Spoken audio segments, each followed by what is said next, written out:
Eala battles familiar foes in Montreal. MANILA, Philippines. Alex Eala is in line to face familiar tough opponents in the National Bank Open in Montreal, Canada, starting this weekend as part of her build-up for another Grand Slam shot in the U.S. Open next month. Eala, fresh from a vacation in the Philippines, vies in her fourth WTA 1000-level tourney this year with hopes of replicating or even surpassing her feats.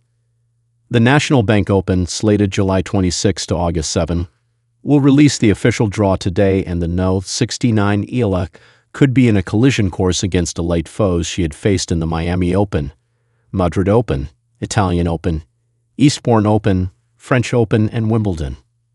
Bannering the field is World No. 2 Coco Gauff of the United States, No. 3 and newly minted Wimbledon champion Iga Swiatek of Poland, as well as No. 4 Jessica Pegula from the U.S.